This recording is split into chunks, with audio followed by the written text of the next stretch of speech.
Bonjour, bienvenue sur Free Matin. Accusé mais pas coupable de Christelle Rundonoubo est déjà disponible dans les kiosques. Au lancement officiel de l'ouvrage de lundi dernier, l'émotion était encore au rendez-vous et en présence de sa marraine, l'S numéro 1 du COUS a failli ne pas contenir ses larmes. Monseigneur de Souza est-il encore dans la mémoire des Béninois? Élément de réponse dans Parole aux citoyens sur Free Matin. À suivre également le journal de Kader Achirou, la page sportive avec Léon Rokodo et les prévisions astrologiques. Bonjour, bienvenue sur Free Matin. Enoch Laradé, bonjour. Bonjour Nadège. On démarre par le quotidien Fraternité qui titre ce jour Gouvernance à l'ère de la rupture, talons échange avec les syndicalistes demain. Le matinal, révision de la Constitution par voie parlementaire, des soutiens pour Patrice Talon. La Nation, élaboration du diagnostic systématique pays. La Banque mondiale consulte les députés. Et puis palmarès, président de l'UNAMAB sur Soleil FM hier, Michel Adjaka se méconnaît dans le rapport Djogbenou. Le télégramme, front anti-révision de la Constitution par voie parlementaire. Réunion secrète à Paris entre Kouché, Léadi, Adjavon et Yahi. Et puis le challenge à révision de la Constitution, les députés ont la légitimité de décider au nom du peuple. Et puis Jack Pata, révision de la loi fondamentale, nécessité d'opter pour la voie parlementaire. Et matin libre à présent, projet de révision de la Constitution, Michel Adjaka met en doute le rapport Djogbenou, Soleil levant, révision de la Constitution, tout le pouvoir revient aux députés, seuls garants de leur mandat. Et puis la nouvelle tribune, proposition de loi relative à l'embauche et au statut des collaborateurs extérieurs de l'État, le FECENTRA Finance et la CSTB crient trop c'est trop. Et puis quotidien Nokwe, révision de la Constitution, les révélations de Michel Adjaka sur la commission Djogbenou et la tribune de la capitale pour finir, fin de l'État grâce accordée au gouvernement, confédération et centrale syndicale bientôt dans les rues. Le chef de l'État reçoit les syndicats demain. Merci à vous, Enoch Laradé. Voici le journal présenté par Kader Achirou. Kader Achirou, bonjour. Bonjour Nadège, amis téléspectateurs, chers internautes, bonjour. La sortie médiatique de l'ex-Argentine nationale continue de faire couler encre et salive avec une kyrielle d'analyse et de commentaires. Ainsi, Osaïe TV s'est rapproché d'Aboubacar Takou, activiste réputé sur les réseaux sociaux au Bénin en particulier, afin de recueillir ses impressions sur le débat à cœur ouvert de l'ancien ministre des Finances, Komi Kouché. Pour lui, l'homme a été franc, impartial et a démontré ses qualités d'homme d'État. On écoute Aboubacar Takou pour plus de détails. Komi Kouché était un homme assez relax, très bon orateur et quelqu'un qui, par ce qu'il disait hier, a montré qu'il est quelqu'un qui maîtrise bien le sujet. Il a fait quelques années au sein du pouvoir d'État. Il en a pris bonne note. Il a pris une bonne empreinte. Et quand on l'a suivi hier, on a pu comprendre que l'homme maîtrisait réellement le sujet. Et il a pu, sans verser dans l'arrogance, dire ce qu'il y a à faire au nouveau maître de la cité. À savoir par exemple quand il disait que dans un contexte de récession économique, qu'il ne fallait pas lever d'autres tasses. Je crois que cela devra faire école au sein des dirigeants actuels pour que nous amorcions réellement le développement. Et par rapport aux accusations, aux calomnies dont il était l'objet, je crois que, preuve à l'appui, l'homme a pu faire la part des choses, situer les Béninois et montrer la carrure d'homme politique et d'homme d'État qu'il incarnait. Je dis que ça a été un débat limpide. On n'a pas eu droit aux gros mots, au gros jargon de macroéconomie, de financiers et d'économistes. Il a fait un débat dans un style terre à terre qui puisse permettre aux conducteurs émigrants, aux soudeurs, à l'élève, à l'étudiant de cerner tous les contours de ce qu'il disait.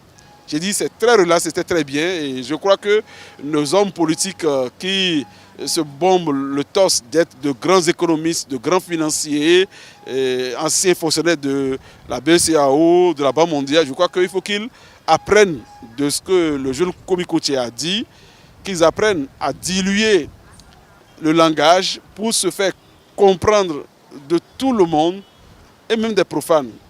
Je trouve que ça doit être la qualité première pour un homme politique, pour un dirigeant qui veut se faire comprendre, d'adopter un style relax, un style plus ou moins terre à terre, mais qui force l'admiration. Je crois que hier, Kwame Coutier a été on ne peut plus grand dans ce débat. La Banque mondiale consulte les députés dans le cadre de l'élaboration du diagnostic systématique pays. À cet effet, une équipe du groupe de la Banque mondiale a échangé ce mardi 14 mars avec les députés à l'Assemblée nationale. Cette rencontre qui a permis aux deux parties d'identifier les grandes contraintes et opportunités du développement du Bénin s'inscrit dans la dynamique de préparation de la nouvelle stratégie de cette institution financière avec ses pays membres. Accusée mais pas coupable est une autobiographie de l'ancienne directrice du COUS-AC, Christelle Roudonoubo.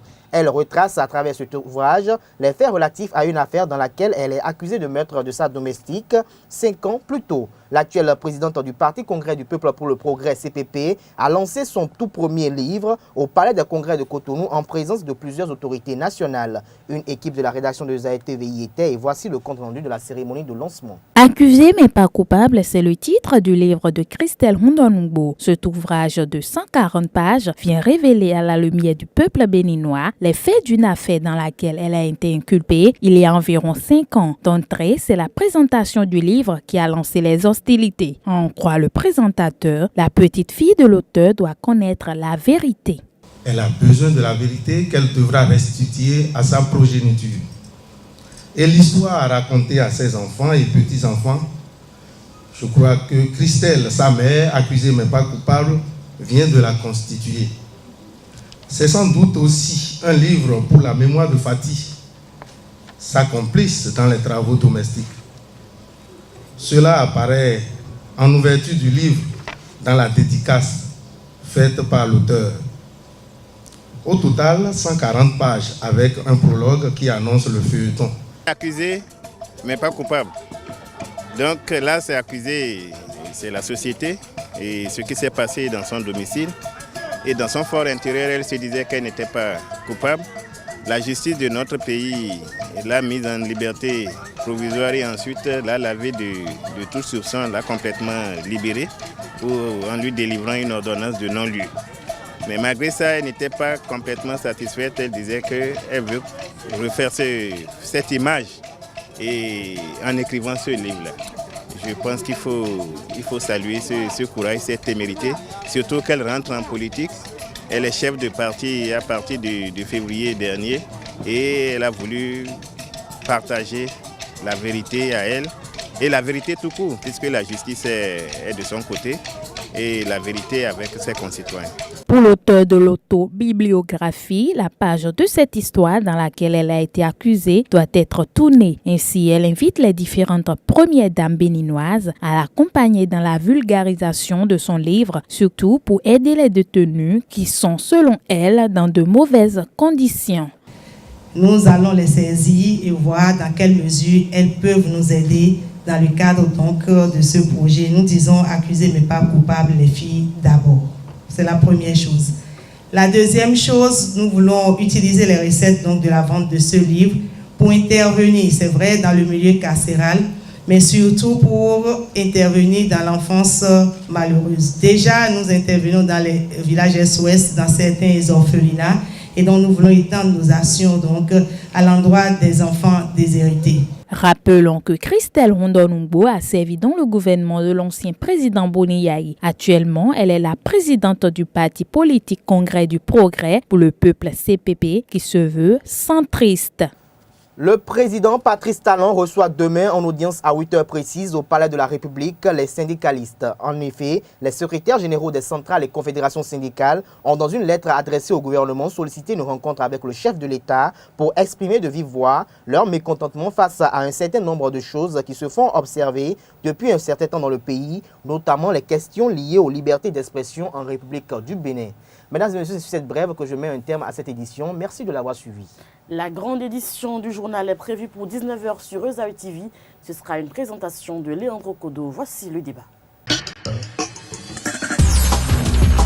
Je l'annonçais dans le sommaire donc, de cette émission, accusée mais pas coupable de Christelle Rondon-Ngbo est désormais disponible. Au lancement de l'ouvrage le lundi dernier, on a noté beaucoup d'émotions dans la salle. Kader Achirou pour le débat. Qu'est-ce que vous en pensez? Oui, c'est vrai que ce livre est venu à point nommé parce qu'après avoir été enfermée dans cette affaire, elle a été déférée à la prison civile et elle a été accusée de meurtre. Il fallait quand même qu'elle puisse donner quand même de la voix, qu'elle puisse s'exprimer, qu'elle puisse dire ce qu'elle pense et ce qu'est sa version des faits, qu'elle puisse le rendre publiquement. Et pour elle, c'était à travers un ouvrage, à travers un livre qu'elle pourrait le faire. Je pense que c'était bien fait, c'était bienvenu, étant donné que l'intéressé est une personne politique, pour pouvoir empêcher toute manipulation politique du fait que ce livre est venu. Je pense que c'est une bonne sortie en fait. Et alors, Laradé, vous étiez donc au lancement de l'ouvrage. Qu'est-ce que vous avez retenu? J'ai retenu qu'il y avait trop d'émotions. C'était comme c'était hier, 4 ans déjà, mais au moment du lancement de ce livre, vous voyez l'auteur qui était toujours dans cette tristesse. Elle était complètement abattue. C'est une dame courageuse, je l'avoue, sinon elle ne pouvait pas prendre la parole en public pour s'exprimer. Elle a coulé des larmes, elle a rendu hommage à la petite décédée. Et bon, en temps, il y avait plusieurs interrogations qui me sont venues à l'esprit. Pourquoi ça? Bon, l'affaire est restée comme ça, on n'a pas creusé autour. Qu'est-ce qui a amené la petite à se prendre? C'est vrai, elle a dit dans ses propos qu'elle a fait des reproches à la petite fille. Est-ce que c'est ça qui a amené la petite fille à aller se prendre? En temps, elle a dit qu'il y avait un ami, un de ses amis qui lui a envoyé des friandises, je crois. Est-ce que ces friandises sont envoûtées ou bien est-ce qu'il y a du poison dedans? Bon, on n'a pas fouillé à fond pour sortir la vérité. Elle a été accusée. Après, elle a été relâchée. Donc voilà, il y a un peu de flou, et je crois que la justice de notre pays a ce faille-là. On prend un sujet, on prend une affaire, on ne va pas au bout. Après, on dit qu'il y a non-lieu. C'est toujours ça dans la République. Vous avez vu affaire à Diavon, vous avez vu tentative d'empoisonnement. C'est toujours ce genre de trucs. On ne voit pas la vérité, on ne sait pas où est vraiment le coupable et c'est resté superflu. Alors, Kader Achirou, dans cet ouvrage, Christelle Rondon-Ngbo dénonce également les conditions de vie carcérales qui ne sont pas forcément très bonnes. Elle a passé 91 jours donc, à la prison et on lui ramenait son bébé pour qu'elle puisse l'allaiter. Quel est votre regard sur ce Je pense que d'abord, c'était peut-être presque inhumain d'envoyer une femme qui, pour le fait, c'est vrai qu'il s'agissait de meurtre, mais de l'envoyer en prison après 2 semaines d'accouchement. Par césarienne en plus. Par césarienne, je pense que ce n'était pas du tout bien vu. Je pense qu'on devait quand même revoir, comme on appelle, les conditions carcérales. Encore qu'il ne s'agit pas d'une tierce personne, il s'agit quand même d'une autorité qui, à l'époque, était directrice du COUS-AC et qui peut-être, pas selon certaines rumeurs politiques, on envisageait sa nomination en fait. Alors donc, si elle devait avoir rang de ministre, en fait, cette personne-là, je pense que même si elle est comme tout citoyen lambda, et que le fait qu'elle est d'abord de ce rang et qu'elle vient d'accoucher il y a 2 semaines, on ne devait pas quand même la jeter en prison avec... comme tout citoyen et vivre dans des conditions pas très commodes. Je pense que séparer même d'abord l'enfant, un enfant qui vient de naître de sa maman, tout juste 2 semaines après, c'est totalement, comment on appelle, créer des conditions, des répercussions psychologiques sur l'enfant à l'avenir. Je pense que ce n'était pas du tout bien. Et donc, Laradé, vous pensez qu'avec la sortie de ce maintenant, livre... si vous permettez, oui, par rapport aux conditions carcérales, je pense que ce qu'elle dit, c'est vrai. Dans nos prisons aujourd'hui, il y a une réalité qui se passe. Ouais, les prisons, parfois, vous allez voir un bloc qui est construit pour 500 personnes, ils y mettent 1000 personnes, 800 personnes. Vous voyez un peu, et les gens ils sont engloutis, ils sont restreints. Et quelle est la politique du gouvernement pour nourrir maintenant les prisonniers Il y a des prisonniers qui mangent à peine la journée. Et quand on dit mangent à peine, ils mangent pas la qualité, ils mangent la quantité. Et quelle quantité encore? Quand on parle de quantité, c'est que ce n'est pas la quantité quantitative. c'est la quantité, mais on peut, il n'y a pas la qualité. Et donc je pense que le gouvernement doit revoir un peu cela pour pouvoir approvisionner au moins les régisseurs pour que les prisons puissent bien tourner. Et donc, Laradé, vous pensez qu'avec la sortie de cet ouvrage, maintenant, les polémiques vont se taire? Non, je ne pense pas. Je ne pense pas. Les polémiques continuent toujours. Et puis, dans la salle, il y avait des murmures déjà. Il y avait assez de commentaires. En tant que journaliste, j'ai fouiné mon nez un peu partout. J'ai eu un peu de commentaires. Donc, dans la salle, il y avait déjà des personnes qui ne sont pas du tout d'accord, qui ne sont pas du tout d'accord de la justice de notre pays. Ouais, l'affaire est restée un peu politique selon certaines personnes. Et moi aussi, je suis un peu du même avis parce qu'on n'a pas vu la vérité. La vérité n'est pas sortie. Qu'est-ce qui a tué réellement la petite? Elle s'est pendue. Ça, ce n'est plus à Christelle Rondonogbo de s'en occuper. C'est évidemment à la justice béninoise ou encore aux journalistes investigateurs. Oui, journalistes investigateurs aussi. Un message, une leçon à tirer. C'est de ne pas laisser les enfants aller sévir, aller faire de vue d'Omégon. C'est encore une lutte à mener. Si on doit continuer dans l'allée. C'est vrai que le phénomène est déjà, on a reculé un peu dans ce phénomène-là, mais on doit continuer encore la lutte et éviter les villes d'Omégon au Bénin, surtout... Est-ce qu'on peut y arriver? C'est un autre débat qu'on va faire parce qu'on a besoin quand même de petits enfants pour nous aider pour accompagner les femmes au ménage. Qu'il faut quand même, comment on appelle, instaurer la lutte contre les enfants. Je pense que c'est non. Parce qu'aujourd'hui, nous avons des gens qui ont été villes d'Omégon, qui ont été de grandes personnes aujourd'hui, qui ont été de grandes personnes aujourd'hui. Et le problème, c'est que quand il y a des problèmes, quand il y a des dérives avec quelqu'un et un enfant, chaque fois on trouve le tort à l'adulte. On ne cherche pas à savoir un peu quels sont les caprices des enfants. Vous savez parfois, quand vous êtes avec des enfants, parfois, vous avez, il y a des caprices de certains enfants qui vraiment peuvent vous amener vraiment à mal faire, même enfreindre à des règles divines. Donc je pense que vraiment, c'est vrai, la justice a encore du travail à faire, mais la justice doit aller loin, chercher à savoir quels étaient les comportements de l'enfant d'abord, au préalable, et maintenant, qu'est-ce qui a vraiment poussé l'enfant à se prendre.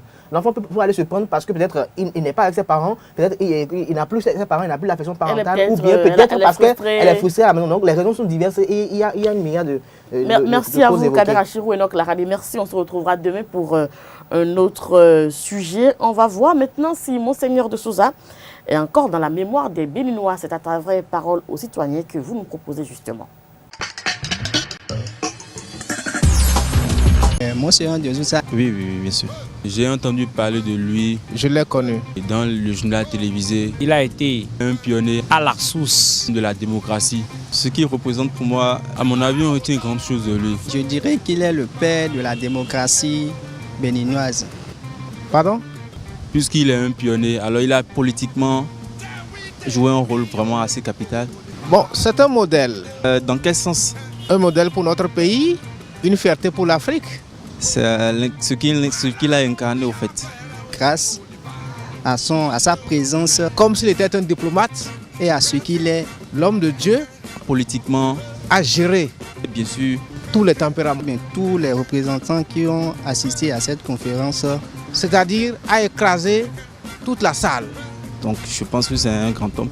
C'est un grand homme et c'est ça qui nous a sauvés. Juste après cette conférence, je ne pense pas que les Béninois reconnaissent sa place. C'est quelqu'un que nous ne devons pas oublier, quelqu'un que nous devons rendre hommage. Il n'y a pas de manifestation pour pouvoir l'immortaliser, pour montrer en fait c'est grâce à cet homme qu'on est là aujourd'hui, que le Bénin respire au moins la démocratie. Nos dirigeants d'aujourd'hui ne pensent pas trop à se pencher sur la question de ceux qui avaient fait de notre pays ce que nous sommes aujourd'hui. Et c'est malheureux pour notre peuple. Au Bénin, notre constitution, notre démocratie n'est pas encore mature. Dans ce domaine-là, mais je pense que politiquement... Moins de gestes, on regarde comment les gouvernants bastonnent ou bien comment les gouvernements piétinent un peu plus la constitution. Bien plus de cela. Il n'y a pas longtemps, même ils le disent. Ils disent qu'ils violent violemment la constitution. Je crois qu'ils ne posent pas d'actions concrètes qui peuvent enseigner la jeunesse ou bien la génération qui sont venus après ceux-là. Plus personne ne pense à ça. Personnellement, je n'attends pas grand-chose de... Si ça avait basculé, on ne sait pas si on se serait déjà remis de ces errements-là. C'est très capital pour notre génération. La virgule sportive, c'est avec vous, Léandre Kodo. Bonjour. Bonjour Nadège. La page sportive, et effectivement, aujourd'hui, on va parler d'abord de l'afro-basket.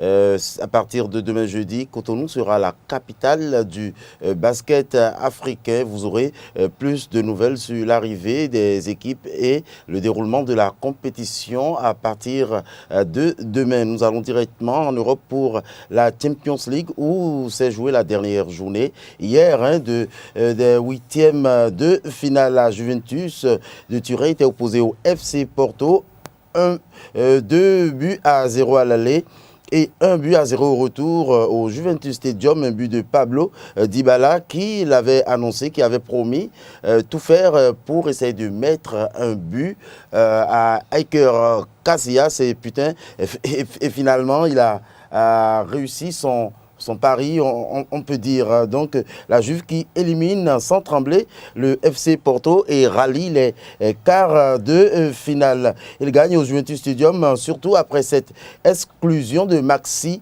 Pereira par le pénalty transformé par Dybala, une exclusion qui leur coûtera très cher puisque pendant 50 minutes, ils ne pourront plus revenir à la charge. La vieille dame est qualifiée et elle finit par se retrouver par le top 8 européen. Leicester était face au FC Séville. Les Foxes ont surpris tout le monde et victoire des hommes de Morgan, 2 buts à 1. Wissam Ben Yedder, Steven Nzonzi, Samir Nasri, même Nzonzi qui a raté un penalty. 3 Français qui étaient dans cette équipe du FC Séville qui n'a pas pu remporter le match. Nzonzi rate un penalty. Nasri qui cède aux provocations de Jamie Vardy et qui obtient un carton rouge finalement. Ce sera au tour de Jorge Sampaoli, leur coach, qui est pressenti être sur le banc du FC Barcelone la saison prochaine, d'être expulsé aujourd'hui. Le match le plus important, le dernier club français en lice, le Monaco, l'AS Monaco, face à Manchester City. Les Anglais seront en déplacement ce jour au Rocher, au stade Louis II, pour relever le défi 5-2 à l'aller en faveur des Anglais. Le retour, le prince, j'espère que le prince de Monaco pourra porter chance aux Monégasques. C'est l'essentiel de la page sportive. On reviendra, je vous rappelle, demain pour l'actualité afro-basket. Merci à vous, Léandre Kodo. Et sans transition, voici les prévisions astrologiques. Amis Bélier, vous aurez du mal à vous centrer sur vos priorités aujourd'hui. Cancer, allez au cœur de vos vœux avec la joie de les voir se réaliser assez rapidement. Taureau, vous ferez beaucoup d'efforts pour préserver l'harmonie relationnelle entre vous et votre entourage aujourd'hui. Cher Lion, roi de la forêt, votre priorité aujourd'hui sera d'ajouter une dimension plus humaine à votre vision analytique. Et puis Sagittaire, sans faire preuve d'un optimisme, vous arriverez à modifier votre image en votre faveur. Scorpion, à présent, des retards se manifesteront donc par un emploi du temps surchargé aujourd'hui. Vierge, si vous êtes célibataire, vous aurez tendance à regarder d'un peu plus haut ceux qui s'approcheront de vous ce jour. Capricorne, aujourd'hui, vous éprouverez sans doute le besoin de réfléchir sur votre histoire d'amour. Et puis Verseau, votre énergie physique et mentale est en baisse. Attention donc, amis Verseau. Poisson, pour finir, vos idéaux auront toute la place de se développer sur votre clarté pragmatique. C'était là les prévisions astrologiques et nous mettons un terme donc à l'émission Free Matin de ce mercredi que nous vous avons présenté avec beaucoup de plaisir. À demain pour un autre numéro. Au revoir.